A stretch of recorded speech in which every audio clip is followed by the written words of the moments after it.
Hello, my name is Dustin DeClue, and I'm here today with Will Sloan. And you're listening to the Important Cinema Club. And today, a very important episode because I finally asked Will, have you ever been a communist, Will? It's a shame that I have to educate this committee in the basic freedoms guaranteed in our Constitution. Answer the question, Will. Justin, I believe I've answered it in my own way. Oh, so Will, you're talking like the Hollywood 10 that were brought before a show trial as part of the Blacklist in 1947. Yes, ironically, not unlike one of the Stalinist purges that we see depicted in one of the films that we talked about this week. But that's for later. Yes, we are talking about the Blacklist. I mean, we did an episode on Elia Kazan a couple weeks ago, so it seems only fair that we get to some of the people victimized by this shameful chapter in American history. Now, do you think this is something that's overblown, Will? Considering that, crackdowns, people being blacklisted from jobs happens all the time, especially around this era, but we tend to focus specifically on the Hollywood version of it because it was so advertised and done to be a big show. I assume that what you are referring to, Justin, is the dreaded cancel culture that is claiming so many of our greatest comedians and newspaper columnists. Folks, I'm just kidding. I mean, I don't necessarily think it's overblown. I don't think it's overblown. It's an incredible story, an incredible chapter of American history. I think that one reason that people like to talk about it, I guess you could say it had a happy or a happy-ish ending, eventually. The people who were a part of the Blacklist are like, oh, I don't know about that. Maybe not. Maybe that's unfair to say, but if you're making the movie about Dalton Trumbo, it eventually ends with Kirk Douglas saying, I'm putting his name on Spartacus. It ends with Otto Preminger letting him write whatever Otto Preminger movie it was. I forgot. And also the people who participated in that are viewed as the heroes in some form of that story. They are not like the villains. It's an incredible story and an instructive story and a scary story when you think that after the Second World War, there were 5 to 10 years there where the United States government put pressure on the film institution to weed out communist influence in its product. And the film industry essentially, almost to a man, went with it. There were some people early on who somewhat bravely advocated for freedom or liberty or what have you. Before we get to the whole Blacklist stuff and, communism's infection of the Hollywood system, we should talk about a movie. And why not talk about a little film called Mission to Moscow from 1943? Well, this is a beautiful film directed by Michael Curtiz. Mr. Casablanca himself. The Warner Brothers director. And this is obviously a very prestige film starring Walter Houston. All the resources of the Hollywood studio system are in it. And it is a pro-Soviet movie. They're like, that's Stalin. He's a great guy. It tells the true story of one Joseph E. Davis, a lawyer and a distinguished member of society who Roosevelt appointed to be America's ambassador to the Soviet Union.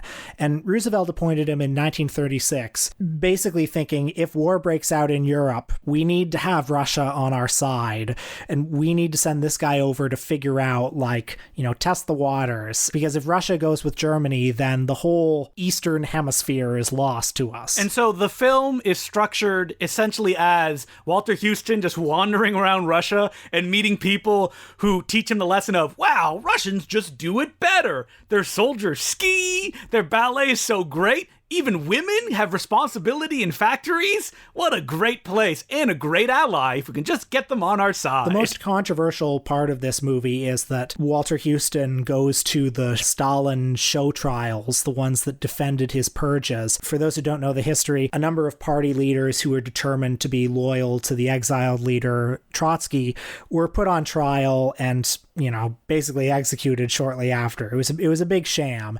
And this movie defends those show trials. Uh-oh. It's almost like Hollywood has bad politics.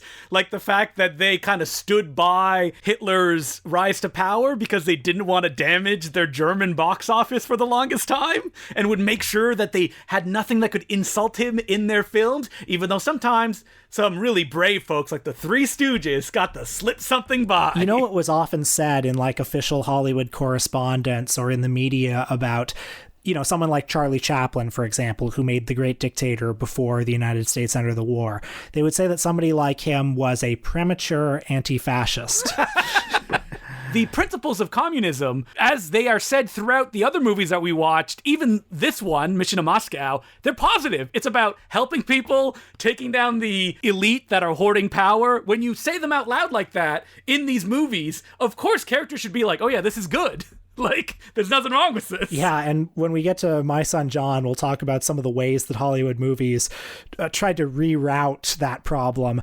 But Mission to Moscow, my God, this movie, it's like if you took one of those Mystery Science Theater kitschy educational shorts from the 50s and you made it 2 hours long. There's just not a lot of drama there. I mean, Walter Houston is the rich man's John Carradine. What drama there is, it's all so dry. It's like people in rooms moving pieces along kind of an imaginary chessboard. And Michael Curtiz tries to keep it moving by like going to different scenes, having time jumps. You see a whole bunch of stuff, but it's not leading to anywhere. The problem with the movie ultimately is it is pedagogical. This is what we think of when we think of a Stanley Kramer movie. I don't know. I'd take a Stanley Kramer movie over this any day of the week. The worst Stanley Kramer movie I've seen is better than this. At least his movies had characters, for God's sake. Yeah, there's nothing here. It is pure propaganda that I feel like children were probably forced to go see by their class during World War II. And they're like, see, look, Russians are your friends until the tables turn. And they were like, uh-oh, Russia can be a superpower. Communism. No, it's bad now. They're going to infiltrate the Hollywood system and it will poison people's minds. Now, I should point out, this is a really big topic, but what they really tried to take down were screenwriters, which is hilarious because screenwriters have no power in Hollywood. They cannot even get proper credits on movies. They talk a lot about how difficult it was to create a screenwriters guild that had some kind of power and also represented everybody, not just the people that were like in the beds of the Hollywood producers and the producers had all the power. And the producers, they were the worst of the worst. They hated any kind of interference. Just the idea of like, you want to be credited correctly? No, you're dead. You're dead. You're never going to work in this town again. How dare you ask to be credited correctly? And every producer in the golden age of Hollywood was like that. Warner, Thalberg. Disney, of course. Of course. I mean, Disney took great joy in being a friendly witness at the Hollywood 10 trial at the beginning of it. To lay a little groundwork for how a movie like Mission to Moscow could come to exist, of course, there was the Great Depression in the 1930s. As you can imagine, American interest in communism, the interest in just everyday lay Americans in communism, reached its peak in that decade. The United States recognized the Soviet Union in 1936, and there was a great increase in the latter part of the 30s in Communist Party membership. Seemed like a great force for social change. And then in the Second World War, America needed the Soviet Union as an ally, so it was fairly fashionable for a lot of celebrities to, like, there was a big rally at Madison Square Garden in the early days of America's involvement in the war. And we should point out that right before World War II hit, America was already winding up to take down communism because it was something that was threatening the work structure that they had.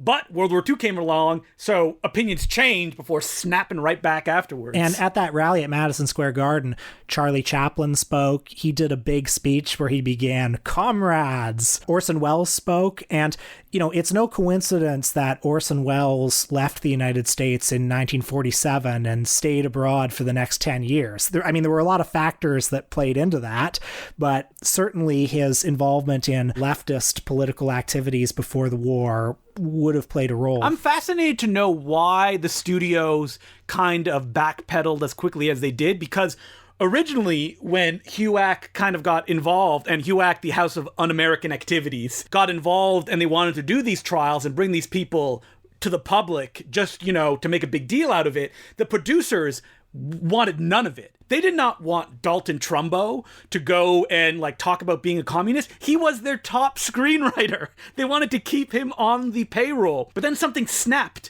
that after they did some preliminary hearings that were not public, and the producers and the studio head said, listen, we're going to back our people. Just don't say anything. We do not want a blacklist. We don't want people telling us what to do. That was the big thing. They did not want people telling them what to do because they're in power. And if anybody tries to tell them that, then they get pissed off. And then there was a sudden just switch. And within like the first days, they called 19 people to start. They call them the Hollywood 10 because only 11 of them went to the stand publicly to testify at first. And the 11th one was Bertolt Brecht. And he said, I've never been a communist. just so he could go to Switzerland. But he had made that deal with the other people that he was with. They said, okay, you can do that so you can just get out of here, get out of the country, and not have to think about that. Yeah, and the rest of them essentially formed a united front. Some of them were communists. Some of them flirted with communism in the 30s and then left it behind. But they all had a common agreement that this was wrong, it was unconstitutional, and all of them would together try to mount a challenge to the House Un-American Activities Committee, because the makeup of the Supreme Court was such at the time that they felt if anyone challenges the constitutionality of this, there are enough liberal justices on the court that we're going to win. Yeah, that was their plan, is that they were going to plead the first, and then they would not specifically answer any questions that were asked of them. They would also take the time to read a prepared speech, like all the friendly witnesses did before then. But, their problem was they thought that the legal system worked equally for everybody. And no, it didn't. When they showed up, they asked them the question right away, would not let them speak, and then they held them in contempt because they wouldn't answer the question. And then, it was the contempt charge that they thought they could win at the Supreme Court level.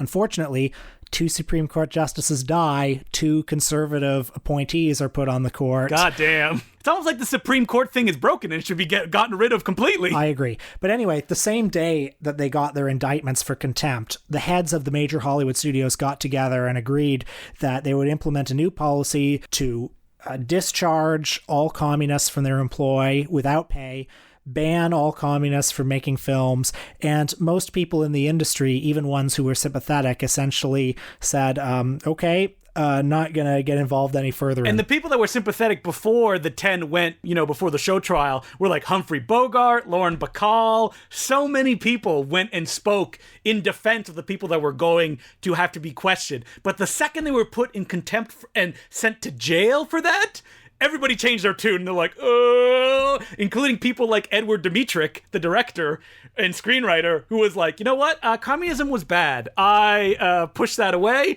I made a mistake. During that period as well, the United States got involved in the Korean War, which was against communist forces. And so, public opinion was definitely not on the communist side, even if they were trying to say, like, listen, this is illegal. They should not be able to persecute us based on any kind of political belief. So we should say who the Hollywood 10 were, and they're not any like big famous names that most people would recognize. So there's like Alva Bessie, Herbert Bieberman, Lester Cole, Edward Dmytryk, Ring Lardner Jr., John Howard Lawson, he was the big communist out and proud. He was the first to actually go to the stand. And then there was Albert Maltz, Samuel Ornitz, Adrian Scott, and Dalton Trumbo. I think people would probably recognize Dalton Trumbo if they're aware of this, or they're big fans of the classic Jay Roach film, Trumbo. Well, Trumbo is famous because he was the one who, ended up breaking through. He was the one that wrote Spartacus and got on-screen credit. Well, he was the one that, the studio loved. He was, one of their top screenwriters. People may know Ring Lardner Jr. a little bit because he wrote MASH later on and got an Academy Award for it. Mm-hmm. And so, these guys, after they went through this experience, they were blacklisted. They had to go their separate ways. Me and Will watched a documentary, Hollywood on Trial, and they even admit, some of them just got jobs like washing dishes or just anything else that could make money, and that they could support themselves or their families. Some of them wrote screenplays uncredited or under different names. I believe, did Dalton Trumbo not write Gun Crazy under a different name? He did. And he also wrote The Brave One under a different name. What was funny is there was patsies for them that would take credit for their screenplays, like people who had wrote a couple screenplays here or there, and they would win sometimes Oscars for those screenplays and had to go accept an Oscar for something that they did not even write. And people may know that if they saw a little movie called The Front from 1976 starring Woody Allen. Well, we mentioned all of those names, and the thing is that it didn't end after that. There were 200 other people that were brought before this commission, and if they named any names or they denied any stuff, there would be more people that would be blacklisted. Like the director of The Front, Martin Ritt, and the writer of The Front, Walter Bernstein, were 2 blacklisted people. Zero Mostel, who acted in The Front, was also blacklisted, as were Lillian Hellman and Arthur Miller. And so, yeah, it was just a terrible situation all around by somebody who, when he started it, was later arrested for tax fraud, I believe. It's almost like the whole enterprise is flawed right from the beginning. The person that did it was corrupt from the get-go. Looking at the movies that were made in the 50s, this is not my insight. This has been said by a lot of other people. But in the 30s, especially in the 30s during the Depression, and also to some extent in the 40s, there were a lot of movies about race relations, the downtrodden, socially conscious films.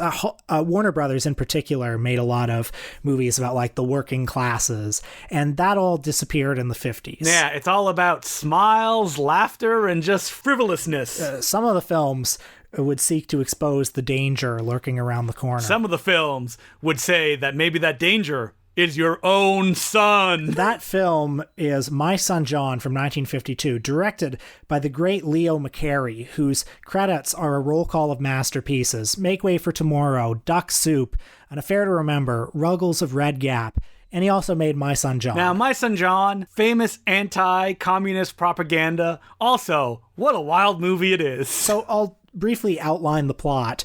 Helen Hayes and Dean Jagger play an all-American middle-class couple. They have 3 kids. 2 of those kids, they're going off to fight in Korea. They're good kids, but there's a third kid. He's a kid who's been to university, and his name is John, and he's played by Robert Walker. And something's up with John. Like, he's not going to church. He doesn't seem to take religion all that seriously. He keeps saying bizarre things like, we may think that Columbus was a hero, but imagine the people who were here in America before us. But they didn't think of him as a hero so much. Whoa. Is he questioning the fabric that America itself is built on? How dare he? And, he keeps talking about wanting to create a more equal society. And it's funny, like, this movie, everything John says sounds good. I agree with almost everything he says. And the performances by his parents from the get-go, they are so manic and like completely undone that it's like, oh yeah, John maybe will be able to introduce a new way of life that will bring order to yours, because seemingly you are unmoored from your expectations of doing speeches at the Legion. That does not bring you joy. You feel there's something missing. So there's another major character, Agent Stedman of the FBI, played by Van Heflin, and he thinks that John may be part of a ring of spies, and he's talking to Helen Hayes, and Helen Hayes suspects that John might be a communist but isn't sure. And I find it very funny that in this movie, like, this guy can be saying all of this very sensible stuff all the way through the movie, all this stuff that, basically just sounds like liberal things that most liberal-minded people would agree with, isn't necessarily like communist, but it's like, well, you've got to be on your guard, because anybody saying this, they might be a spy. They might be exposed to someone who is a traitor, and therefore you don't have to take them seriously anymore. Therefore, everything they say is badly motivated. I was surprised that they weren't like, John is building a bomb, or John is going to kill people, or John has killed people, because then that would put you more on the sides of pro-USA instead of looking at these, like, I don't know, completely deranged adult individuals. Like, John's dad is, like, drunk all the time. At one point, he, like, hits his son, and he's like, you made me do it! So this is why I think this movie is actually kind of good.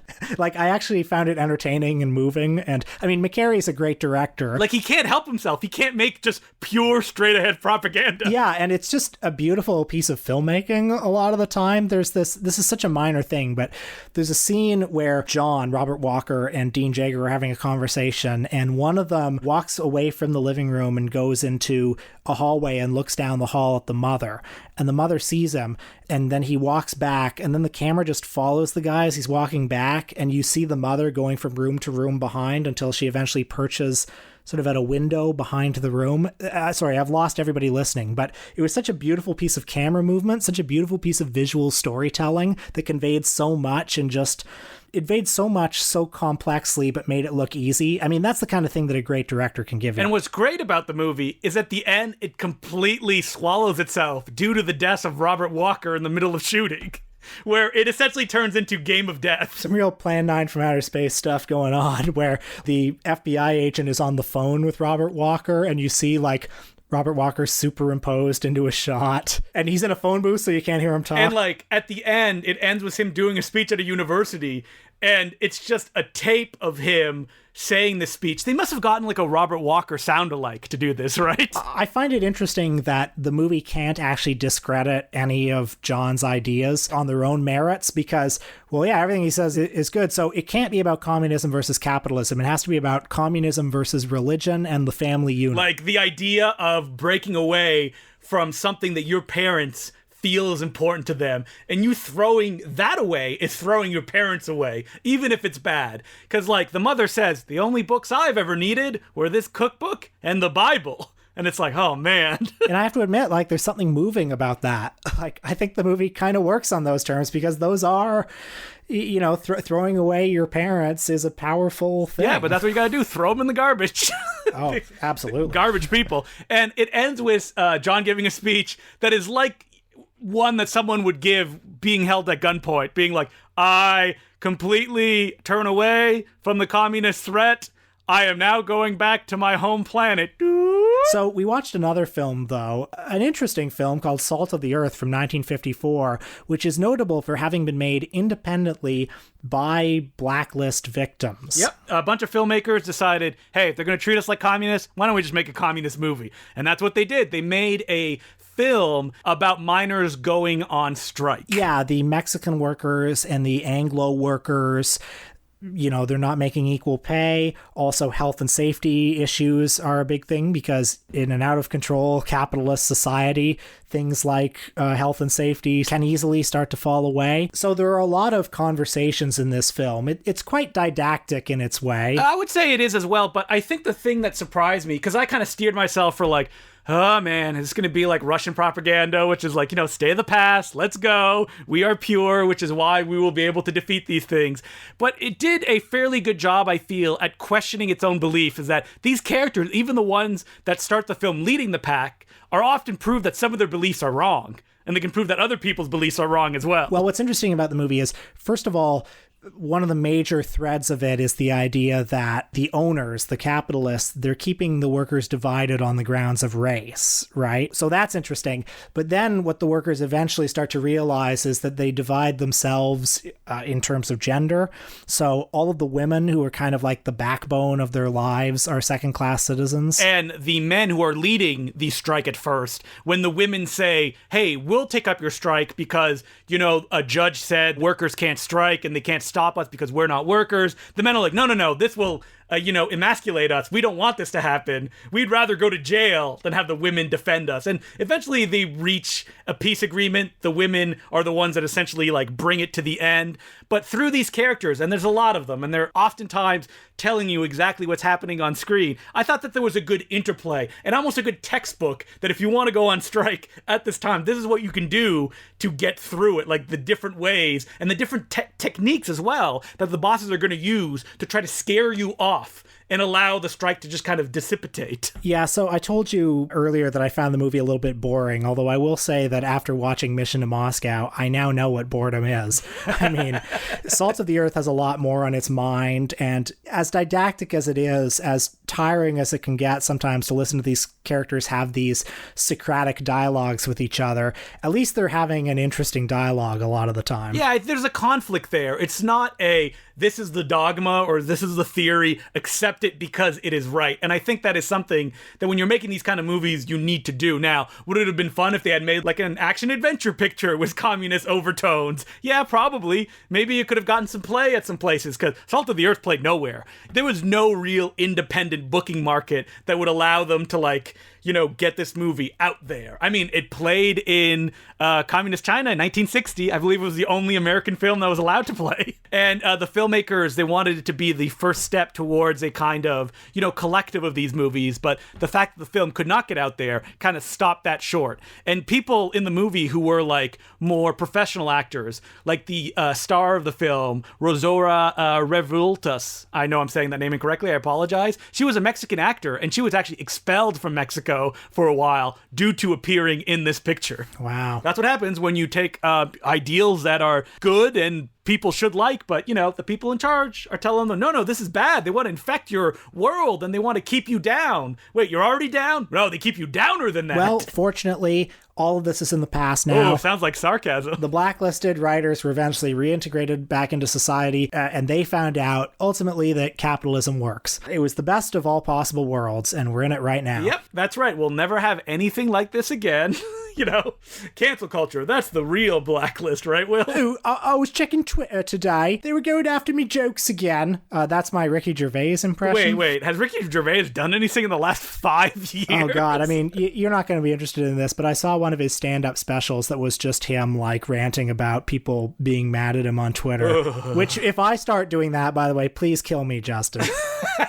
I will. I have one gun with a bullet with your name on it. That if it ever happens, you won't even see me coming.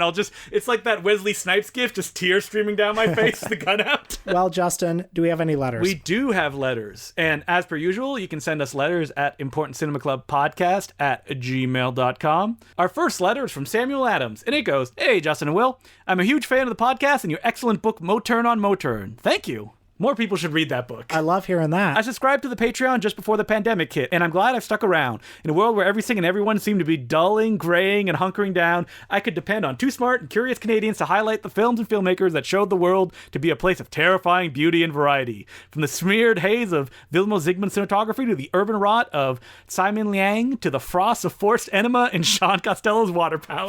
Oh, yes. I write to ask if you know any good books or essays that approach the subject of cinema by analyzing it through or in connection with an unlikely separate discipline. I don't mean the usual suspects such as psychoanalysis, Marxism, or post-colonial studies, but rather the results of an author taking the subject of cinema and smashing it against another distinct or unlikely discipline, neuroscience, anthropology, or religion, for example, to get something special. I don't know if I'd wholly endorse philosopher Stanley Cavell's Pursuits of Happiness, but he uses analytical philosophy in classic Hollywood romantic comedies to explore concepts of love and knowing in interesting ways. I'd also be intrigued if there were filmmakers whose expert grasp of another skill you think uniquely informs their work, besides Matt Farley, the greatest songwriter of all time. I have to admit that off the top of my head, I don't have any suggestions, although it is actually a very interesting question. I mean, so this is terrible. The first thing I think of when he asked that are, you remember all those books that they used to have in the 2000s that are like Batman and philosophy? Oh, they still haunt bookstores at prices of like $50 because they're like supposed to be university textbooks. Oh, God. As to the second part, a filmmaker whose other work informs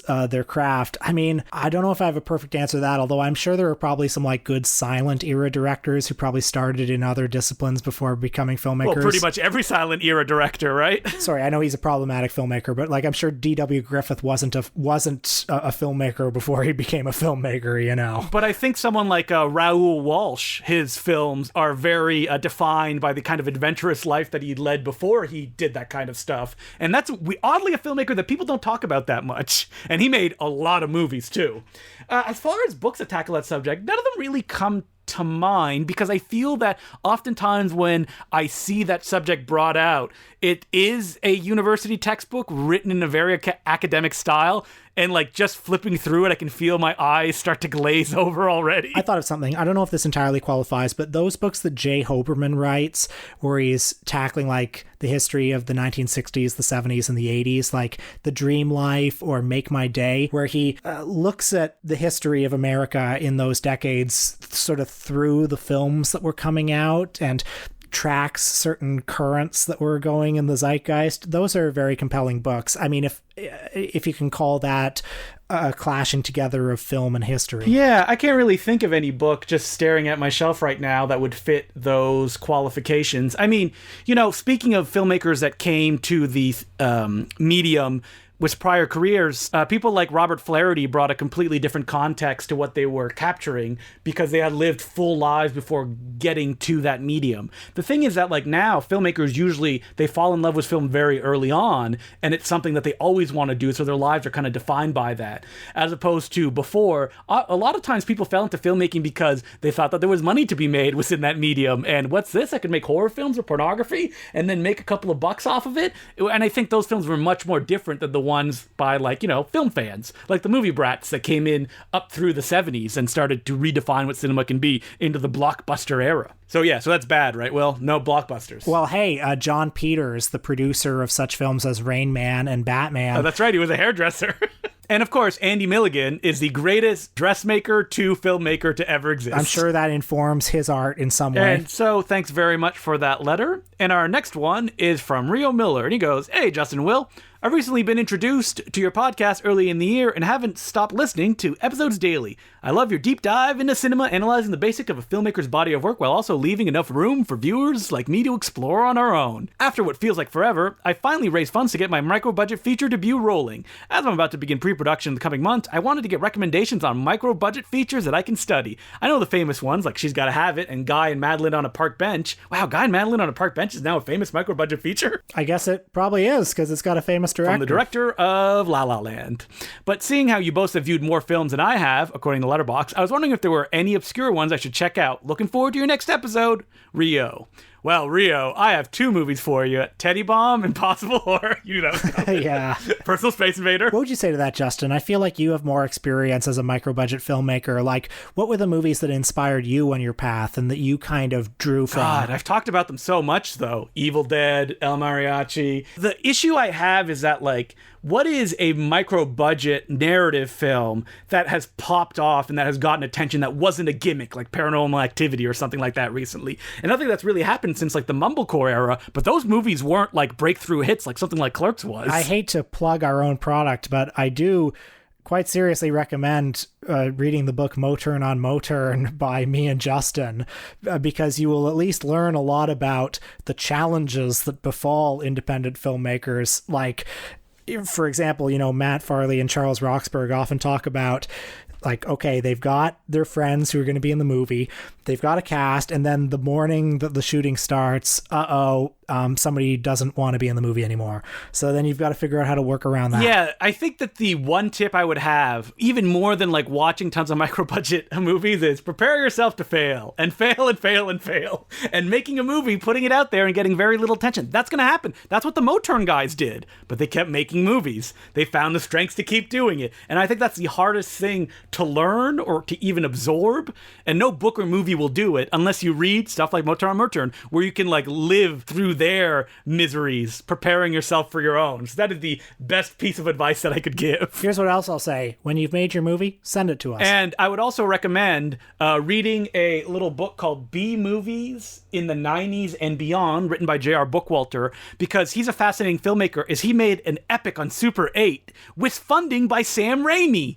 And then that led nowhere. But he didn't give up, and he kept making movies on VHS for less and less money, but they were still making it in video stores. And that's another example of just like passion and wanting to do it, you know, propelling that person to keep making movies. And now I just bought a really fancy box set of his VHS movies on Blu-ray. So, you know, it's a good example that as long as you stick to it for a while, it will eventually end in some kind of positive place. So, thanks so much for your letter, Rio, and I wish you the best of luck while filming. So, what are we doing on our Patreon this week, Will? Well, Justin and I are big fans of Godzilla, and there's a new Godzilla movie out, so of course we decided to talk it over. We talked about the brand new film, Godzilla vs. Kong. And the big realization we make during the episode is that we've never actually really sat down and talked about King Kong. So, we do a little bit on the episode. Check it out, patreon.com/TheImportantCinemaClub. $5 a month gets you that episode and everything that we've done before. So, Will, what are we doing next week? We are going back to the Hollywood studio era, towards the end of the Hollywood studio era, really,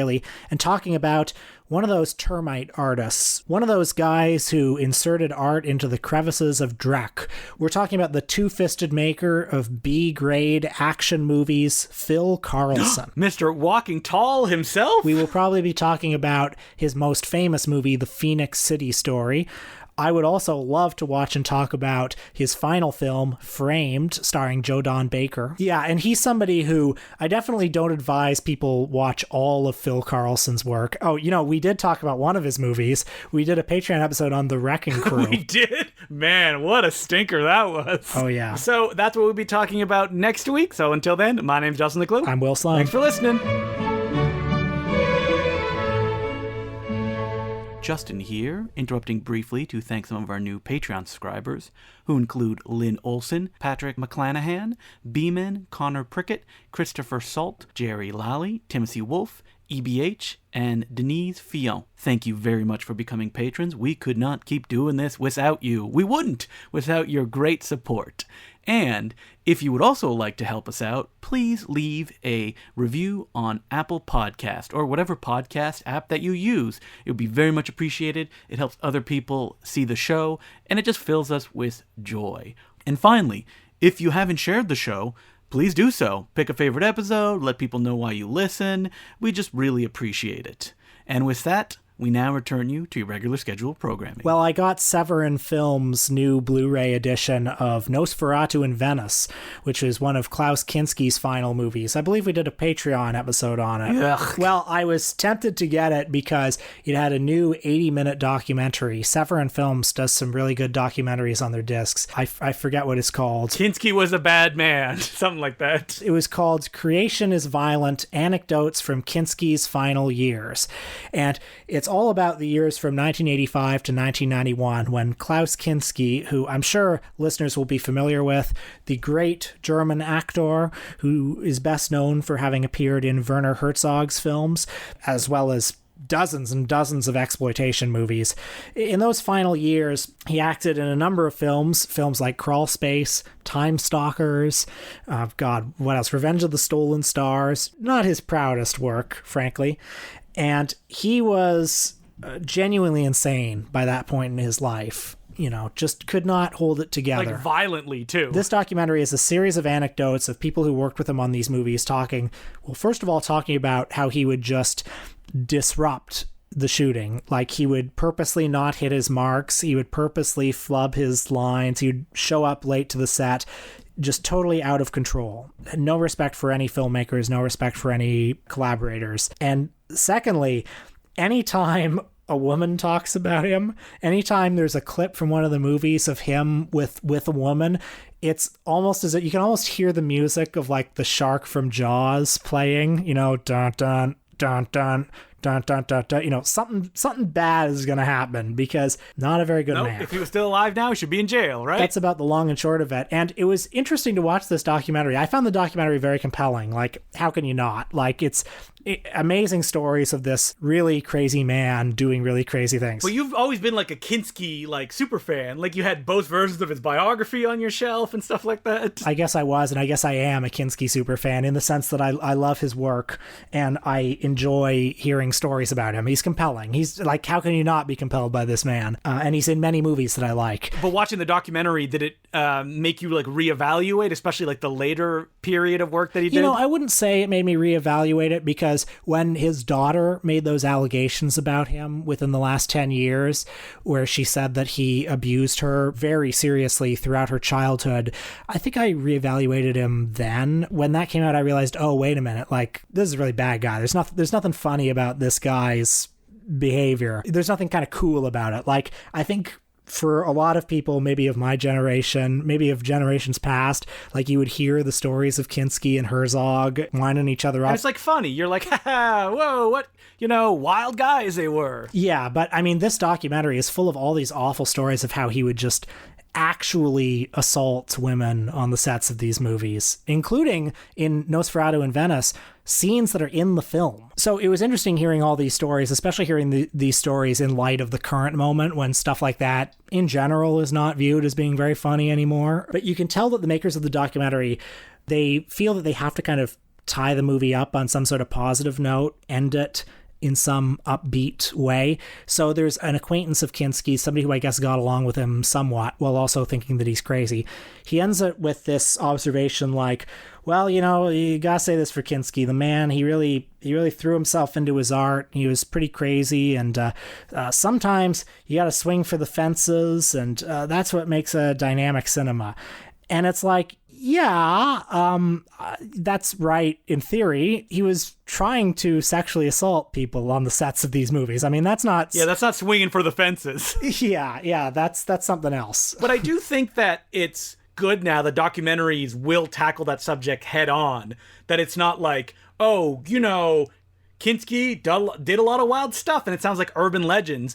And that a documentary is willing to take the time to let those people talk about their own experiences in a way that most documentarians who are making Blu-ray or DVD extras would kind of like avoid because it could damage what they're trying to sell. Yeah, you remember in My Best Fiend, Werner Herzog talks to, I think, Claudia Cardinale and Eva Metes in the film, and he says something like, we could only find 2 women who had anything nice to say about Kinski. Here they are, and he interviews them. And I guess he was trying to provide some balance in the film. Some like, oh, well, you may not know it, but he's a bit of a softie sometimes. He's got a sweet side. And now you watch that and think, okay, well, what did the other women say? Horrible stuff that's in the documentary that's on the Vampire in Venice disc.